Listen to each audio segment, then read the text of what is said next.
नमस्कार। रणदिव्यांच्या घरात आनंदी आनंद असतो। सयाजीराव आणि माया कायमचे गजाआड गेलेले असतात। त्याच वेळेला सौमित्र ऐश्वर्याला म्हणत असतो, ऐश्वर्या हे सर्व तुझ्यामुळे शक्य झालं। तेव्हा लगेच ऐश्वर्या बोलते, सौमित्र प्लीज, मी जे काही केलं ते आपल्या घरासाठी केलं। मला सुद्धा आपल्या घराचं सुखच पाहिजे होतं, बाकी काही नाही। तेव्हा मात्र अवंतिका बोलते, ऐश्वर्या तुझे आभार मानावेत तेवढी कमी आहेत। तेव्हा मात्र ऐश्वर्या अगदी हरभऱ्याच्या झाडावर पोहोचलेली असते। तेवढ्यात मात्र ऋषिकेश बोलतो, जानकी जानकी खरं सांगायचं तर आज रणदिव्यांची खरी संपत्ती तू पुन्हा एकदा आपल्याकडे आणलीस। तेव्हा मात्र ऐश्वर्या स्वतःशीच बोलते, हा सगळा प्लॅन मीच रचला, हा कट मी रचला, पण हा ऋषिकेश मात्र स्वतःच्याच बायकोचे गुणगान गातोय आणि तिला आतमधून खूपच राग आलेला असतो। तेव्हा मात्र जानकी ऐश्वर्याच्या चेहऱ्यावरचा तो राग ओळखते आणि ऐश्वर्याला म्हणते, ऐश्वर्या काय झालं? अगं तुझ्या चेहऱ्यावरती एवढा रागराग का दिसतोय? तुला आनंद नाही का होत? तेव्हा लगेच ऐश्वर्या म्हणते, असं काही नाही जानकी, मला खूपच आनंद झालाय। जानकी, मला आपलं कुटुंब वाचलं, आपल्या कुटुंबाला आनंद मिळाला, आपली संपत्ती घरात आली, अजून मला काय पाहिजे? तेव्हा मात्र जानकी बोलते, हो ऐश्वर्या, खरंच तुला आनंद होतोय? तेव्हा लगेच ऐश्वर्या बोलते, मी समजले नाही जानकी, नक्की काय चाललंय तुझ्या मनात? जानकी, तुझ्या मनात अजून माझ्याविषयी काही अडी आहे का? तेव्हा लगेच जानकी बोलते, अजिबात नाही ऐश्वर्या, असा विचार सुद्धा मनात आणू नकोस। ऐश्वर्या, एक गोष्ट लक्षात ठेव, या घरात कुणीही तुझ्यावरती विश्वास ठेवला नसेल, पण मी ठेवला। मी तुला एक संधी दिली आणि त्या संधीचं तू सोनं केलंस। तेव्हा मात्र ऐश्वर्या हसते। त्याच वेळेला जानकी बोलते, केलंस ना सोनं? तेव्हा ऐश्वर्या पुन्हा एकदा पेचात पडते। ती स्वतःशीच म्हणते, जानकी मला असे प्रश्न का विचारतीये? जानकीच्या मनात काही अडी आहे का? नक्कीच तिला माझ्यावरती डाऊट आलाय। तेवढ्यात जानकी बोलते, अगदी बरोबर ओळखलंस तू ऐश्वर्या, मला तुझ्यावरती डाऊटच आलाय। ऐश्वर्या, खरं सांगू का, आता तर मला पूर्णपणे खात्री पटलीये की तू चुकीचं वागतीयस। तेव्हा मात्र ऐश्वर्या बोलते, जानकी काय चाललंय? त्यावेळेला सारंग बोलतो, जानकी वहिनी, काय चालू आहे तुझ्या मनात? जानकी वहिनी, खरंच कळत नाही। तेव्हा लगेच जानकी बोलते, सारंग भाऊजी शांत व्हा, सगळं काही तुम्हाला समजेल। तेव्हा लगेच सारंग बोलतो, जानकी वहिनी, खरंच तुझ्या मनातलं काहीच समजत नाहीये। जानकी वहिनी, स्वतःला प्लीज शांत करशील का? तेव्हा लगेच जानकी बोलते, प्लीज प्लीज तुम्ही सर्वजण शांत व्हा। मला कळतंय तुम्हाला आता वेगळाच विचार करावा लागतोय। तुम्हाला असं वाटत असेल की आजपर्यंत ऐश्वर्याच्या पाठीशी ठामपणे उभी राहणारी जानकी आज मात्र ऐश्वर्याबद्दल असं का बोलते? तेव्हा लगेच सारंग बोलतो, प्रश्न तर पडणारच ना जानकी वहिनी, प्रश्न कसे निर्माण होणार नाहीत मनात? तेव्हा सुमित्रा बोलते, जानकी, आता कोणता धक्का देऊ नकोस ग बाई, खरंच धक्का पचवत नाही। तेव्हा लगेच जानकी बोलते, हा शेवटचा धक्का आई, हा शेवटचा धक्का तर आपल्याला पचवावाच लागणार, कारण आपल्याकडे दुसरा पर्यायच नाहीये। आई, ज्या ऐश्वर्यावरती मी मनापासून विश्वास ठेवला होता, तीच ऐश्वर्या हे सर्व घडवून आणत होती। बरोबर ती तिचे डावपेच खेळत होती, तिला जे पाहिजे ते खेळत होती आणि नंतर असं दाखवत होती की तिने सर्व काही केलंय। अवंतिकाला जाळून मारण्याचा प्लॅन ऐश्वर्याचा, पण तो त्यात सहभागी सगळेजण झाले माया आणि सयाजीराव। पण ऐश्वर्याने तिची बाजू आपल्याला कधीच दाखवली नाही। पण मी जेव्हा या गोष्टीचा विचार केला की प्रत्येक ठिकाणी ऐश्वर्या कशी काय जेव्हा जेव्हा अवंतिका अडचणीत होती तेव्हा तेव्हा ऐश्वर्यानेच कसा काय तिचा जीव वाचवला? आई, हे प्रश्न पडण्यासारखे आहेत की नाही तुम्हीच सांगा। तेव्हा मात्र सुमित्रा बोलते, जानकी, हे प्रश्न मला सुद्धा पडले होते, पण नंतर मात्र विचार केला की नाही, हे सगळं चुकीचं आहे आणि मी चुकीच्या बाजूने विचार करतेय। प्लीज प्लीज या गोष्टीचा तुम्ही विचार करा। तेव्हा मात्र त्यांची खूपच चिडचिड झालेली असते। त्याच वेळेला लगेच मोठ्यानी सौमित्र बोलतो, म्हणजे वहिनी, हे सर्व ही ऐश्वर्याच घडवून आणत होती, या गोष्टीवरती तुझा विश्वास बसला ना? तेव्हा लगेच जानकी बोलते, सौमित्र भाऊजी 100% माझा विश्वास होता, पण आता मला आपल्या घरातली लक्ष्मी परत आणायची होती, म्हणूनच मी हे सर्व मुद्दामून घडवून आणलं. तुम्हाला कदाचित वाटत असेल की तुमची वहिनी अशी कशी काय वागते, या ऐश्वर्यावरती विश्वास कशी काय ठेवू शकते. तर मी विश्वास नव्हता ठेवला, तर तो विश्वास ठेवतीये असं भासवलं होतं. पण ही मूर्ख ऐश्वर्या मात्र माझ्या जाळ्यात सापडली आणि तिने स्वतःच्याच पायावर धोंडा पाडून घेतला. तेव्हा मात्र लगेच मोठ्यानी ऐश्वर्या बोलते, जानकी जानकी तू काय बोलतेस, मला खरंच कळत नाही. जानकी प्लीज तुझ्या बोलण्याचा विचार कर. त्यावेळेला जानकी बोलते, तुझ्या तोंडातून एकही शब्द काढू नकोस आणि माझं तर नाव घेऊच नकोस. ऐश्वर्या तू माझ्या मनातून साप उतरलीस. अगं तुला एक गोष्ट कळायला पाहिजे होती, अवंतिका 2 जीवांची आहे, पण तिच्या आयुष्याशी मात्र तू खेळलीस आणि या गोष्टीसाठी मी तुला कधीच माफ करणार नाही. तेव्हा मात्र मोठ्यानी ऐश्वर्या बोलते, जानकी जानकी तू माझ्यावरती नको ते आरोप करतेस, तुझ्याकडे काही पुरावा आहे का. तेव्हा लगेच जानकी बोलते, पुरावा, असा काही पुरावा आहे जो पुरावा बघितल्यानंतर तुझेच धाबे दणाणतील. तू कधीच विचार करू शकत नाहीस ऐश्वर्या. तेव्हा मात्र ऐश्वर्या बोलते, बस झालं जानकी, बस झालं. जानकी येता जाता माझ्याबद्दल असं काहीतरी बोलायची गरज नाही. आणि खरंच जानकी, मला तर आता तुझ्या या वागण्याचा खरोखर त्रास होतोय.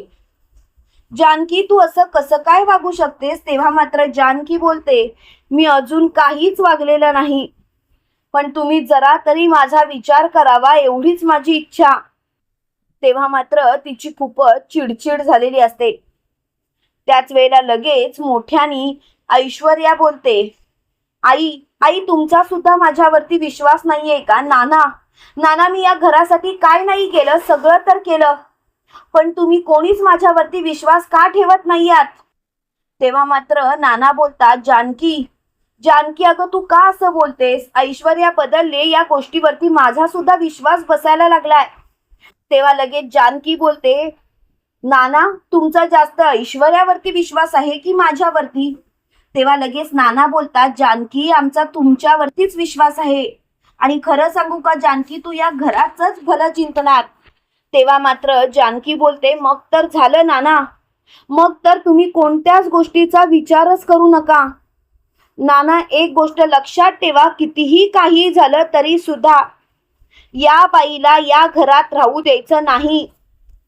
त्यावेळेला ऐश्वर्या मात्र उंबरट्याच्या बाहेर असते. त्यावेळेला लगेच सारंग बोलतो, वहिनी बस. माझ्या ऐश्वर्याने काही केलं तरी सुद्धा तू तिच्या विरोधात असंच काहीतरी बोलणार का. वहिनी तू असा विचारच का करतेस. वहिनी जरा तरी नीट विचार कर की तू काय वागतेस या गोष्टीचा. तेव्हा लगेच मोठ्यानी जानकी बोलते, खरं सांगू सारंग भाऊजी, मला कळतंय तुमच्या मनाची द्विधा मला समजतेय, पण सारंग भाऊजी ज्या मुलीवरती तुम्ही प्रेम करताय ती खरोखर त्या लायकीची आहे का याचा तरी विचार करा. सारंग भाऊजी तुम्ही असा विचारच का करताय. तेव्हा लगेच सारंग बोलतो, मला तर कळतच नाहीये की काय करावं ते. तेव्हा लगेच ऐश्वर्या बोलते, बस झालं जानकी, माझ्यावरती मगाचपासून खूप काही आरोप केलेस आणि मी सहन केले. या घरासाठी कितीही काही करा, स्वतःच्या रक्ताचं पाणी करा, तरी सुद्धा आपली किंमत शून्य, हे मला कळून चुकलंय. तेव्हा मात्र जानकी बोलते, ऐश्वर्या तू जर का या घरातल्या माणसांचा विचार केला असतास तर स्वतःच्या स्वार्थासाठी तू अवंतिकाला जाळून मारण्याचा प्लॅन केला नसतास. तुला साधी गोष्ट समजायला पाहिजे होती ऐश्वर्या की तू किती चुकीचं वागतीयस. तेव्हा मात्र ऐश्वर्या बोलते, मी चुकीचं वागतीये. मी अहो जरा तरी विचार करा, मी काय चुकीचं वागतीये. मला तर कळतच नाहीये की तुम्ही असा विचारच का करताय. तेव्हा मात्र मोठ्यानी सारंग बोलतो, बस काय चाललंय जानकी वहिनी. जानकी वहिनी प्लीज विचार कर ना तुझ्या वागण्याचा. जानकी वहिनी ऐश्वर्याने काय केलं नाही या घरासाठी. तेव्हा लगेच जानकी बोलते, सारंग भाऊजी पुन्हा एकदा सांगते, ऐश्वर्यामध्ये गुंतू नका, कारण ऐश्वर्या फक्त आणि फक्त तुमच्या या संधीचा फायदा घेते, तुमच्या चांगुलपणाचा फायदा घेते, आणि तुम्ही जर का तिच्या बोलण्याला फसत असाल ना तर मात्र मी काहीच करू शकत नाही. तेव्हा मात्र सारंग बोलतो, वहिनी तुझं काय चाललंय तेच मला कळत नाहीये. वहिनी प्लीज स्वतःला सावर. तेव्हा मात्र जानकी बोलते, मला सावरायची गरज नाही, सावरायची वेळ तुमच्यावरती आहे. सारंग भाऊजी प्लीज स्वतःला सावरा. तेवढ्यात ऋषिकेश बोलतो, सारंग सारंग जर का जानकी काही बोलत असेल तर तिच्यावरती विश्वास ठेव सारंग. सारंग प्लीज असा विचार सुद्धा करू नकोस. तेव्हा मात्र सारंग बोलतो, बस झालं, आता मला कोणाचं काहीच ऐकायचं नाहीये आणि तुम्ही जर का माझा विचार केला तर बरं होईल. तेव्हा मात्र तिची खूपच चिडचिड झालेली असते. त्याच वेळेला लगेच मोठ्याने सौमित्र बोलतो, जानकी वहिनी मी तुला जेव्हा सांगत होतो तेव्हा जर का तू माझं ऐकलं असतंस. तेव्हा जानकी बोलते, कसं ऐकणार, तुम्ही काय बोलताय, तुमचं तुम्हाला तरी कळतंय का. तेव्हा जर का या ऐश्वर्याचं मी काही ऐकलं असतं तर कदाचित नको ते घडलं असतं. कारण अवंतिकाला जर का वाचवायचं होतं तर मला तिच्यावरती विश्वास ठेवावाच लागत होता. तिला असं दाखवून द्यावं लागत होतं की जानकी तिच्याच बाजूने आहे. आणि जर का तसं भासवू दिलं नसतं तर कदाचित आज अवंतिका आणि तिचं बाळ आपल्या सोबत या जगात नसतं. सौमित्र भाऊजी ऐश्वर्याशी लढताना मला तिच्या सोबतीनेच तिच्याशी 4 हात करायचे होते.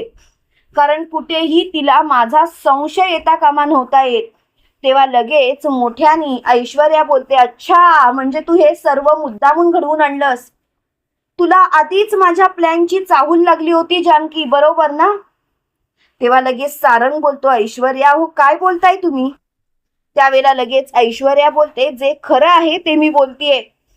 सारंग हो केलं मी हे सर्व. मारायचं होतं मला या अवंतिकाला कायमचं.